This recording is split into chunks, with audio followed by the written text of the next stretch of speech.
This is the Regular Pastor Podcast, a podcast devoted to regular pastors and regular churches. That means mega church pastors and churches need not apply. My name is Landon Coleman. I'm a regular pastor at Emmanuel Baptist Church in Odessa, Texas. You have fallen into the rabbit hole that is Season 4 of the Regular Pastor Podcast. Here in Season 4, we're talking about books, and we're talking about ideas, and we're trying to think through books and the ideas in those books and apply all of that to the ministry of regular pastors. This week on the Regular Pastor Podcast, I want to talk to you about a book called Irreversible Damage. The subtitle reads, The Transgender Craze Seducing Our Daughters. The author is Abigail Schrier. Publisher is Regnery Publishing, a conservative publishing house. The book was published in 2020. This book is about 260 pages. It has an introduction, 11 chapters, and an afterword. A little bit about the author, Abigail Schrier. She writes for the Wall Street Journal. She is highly educated. She has degrees from Columbia College, University of Oxford, and Yale Law School. By profession, she's a journalist. As you read the book, it's pretty clear that she does not object to the LGB of the LGBTQ plus panoply. She does not seem to object to adults who want to identify as trans. That is, adults who want to identify as trans. And she doesn't even seem to object to adults who want to pursue gender reassignment surgery. She is absolutely hated by the broader LGBTQ plus community. And if you look at the GLAAD Accountability Project online, she has a lovely mugshot and a wanted poster. She is not viewed as friendly to the LGBTQ movement, which is interesting because she doesn't object to most of what the movement stands for. At least she doesn't seem to.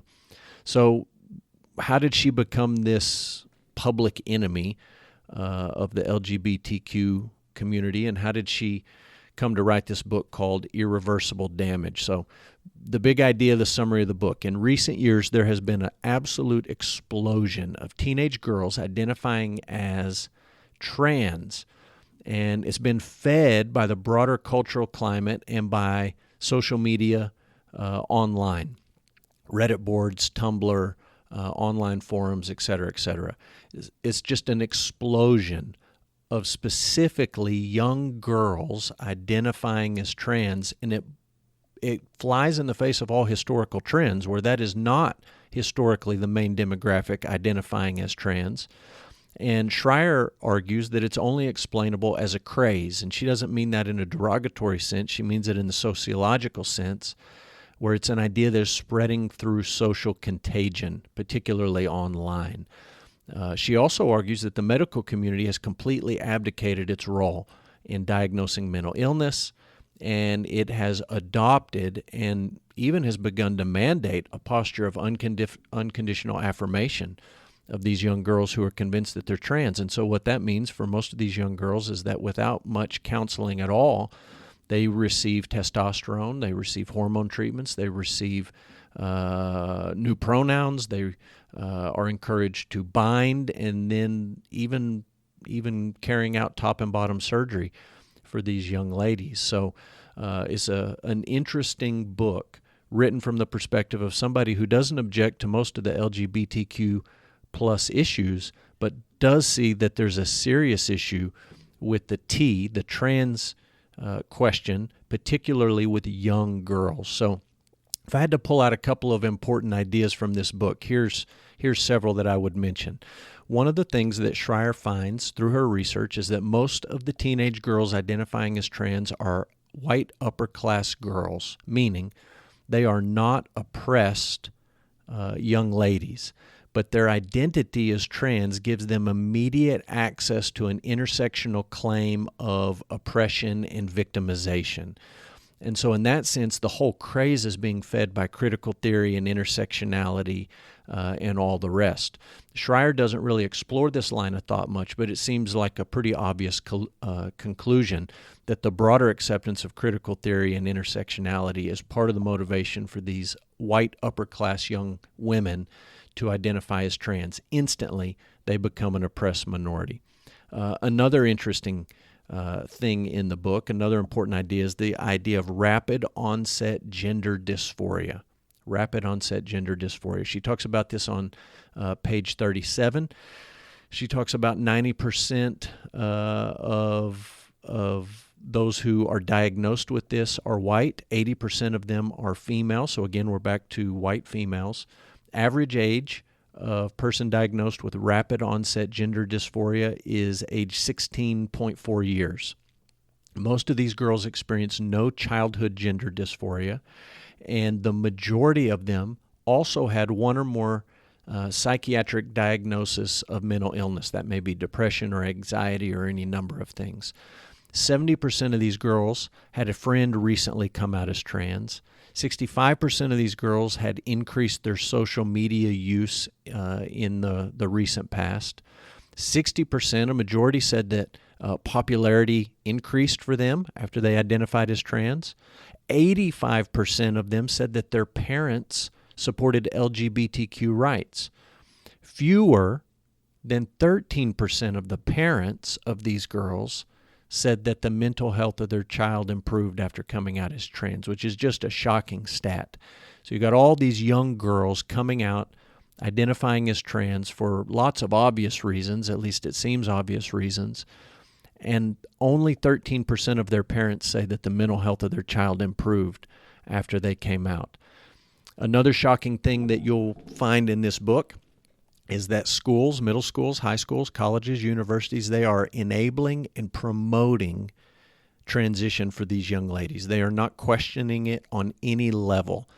And they are actively working at all those levels of education. They are actively working to exclude parents from the life-altering, irreversible decisions that these kids make.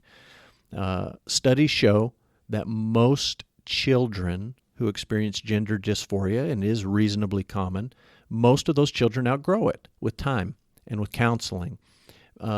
Studies also show that many who pursue transition to one degree or another end up detransitioning, which is something that doesn't get a lot of attention online, and people are often incredibly hateful to detransitioners and try to marginalize their voices, but they're out there and they are not uncommon. My favorite quote from the book, if I had to pull one out, comes from page 108. Schrier's talking about the fact that studies show that children who take puberty blockers, and yes, that's a thing, children who have gender dysphoria are often put on puberty blockers. Studies show that most of those children who take puberty blockers almost always go on to take cross-sex hormones, meaning guys take estrogen, girls take testosterone, and they continue the transitioning process. So the advocates of the LGBTQ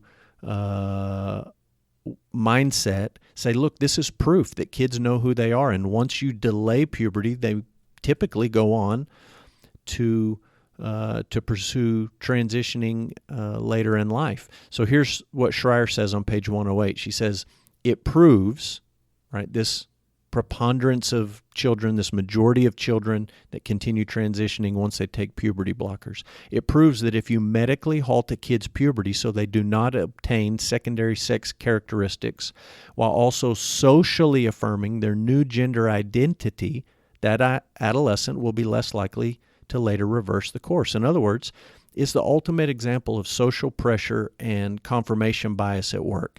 It is not proof that kids know what their true gender is and that it contradicts their biological sex, and that we ought to always listen uncritically to children. That's a ridiculous conclusion. The conclusion is if you medically delay the onset of puberty, and you begin to treat these children as if they're the opposite gender, that yes, they feel great pressure to continue taking cross-sex hormones and to continue the transitioning process. When you think about the ministry of a regular pastor, what is this book? It's written by somebody who disagrees with regular pastors like myself on a lot of issues. What is the ministry takeaway of this book? And I think it's page 216 where Schrier simply says girls are different. She does not seem to hold to a biblical worldview. Her research does seem to be fairly honest, and her concern for young women is genuine. And all of that's led her to a pretty biblical conclusion, is that boys and girls are not the same. They are not interchangeable. You cannot simply provide estrogen or testosterone and a surgery and change someone's gender or sex. And Christians, especially pastors, don't have to be embarrassed when we simply agree with Schrier's conclusion and we say girls are different than boys. Boys are different than girls. That's part of a biblical Christian worldview. We have the truth of the biblical worldview on our side. Male and female is a binary, that our gender is connected to our biological sex, and that male and female are made in the image of God, and that they are complementary in their roles and their makeup. They are not interchangeable. If I had any critique of the book, I would just say that Schrier says enough. She goes far enough to make herself a pariah in the LGBTQ community because she questions this uncritical acceptance of trans identification in young girls.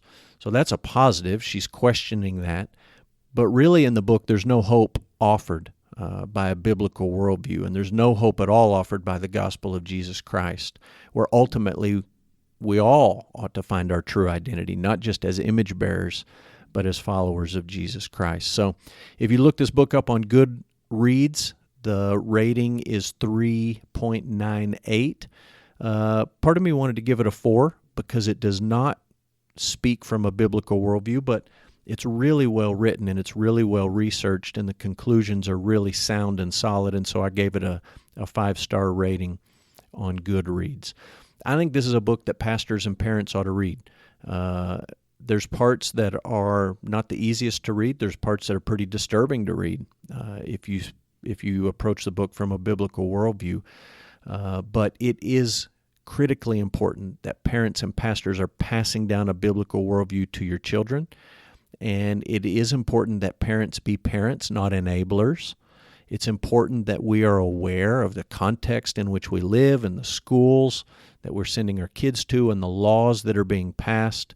Maybe not necessarily in the United States, but in some states and in nations like Canada and Western Europe. I would also hope, in addition to Christian parents and pastors, evangelical pastors, I would hope that LGBTQ plus advocates would stop and think about the damage that's being done in the absence of science to affirm these girls, many of whom are confused and need counseling and need therapy, but what they don't need is hormone treatment and surgery. That brings you to the title of the book. This is Irreversible Damage being done to many of these young ladies. So it's a fascinating book.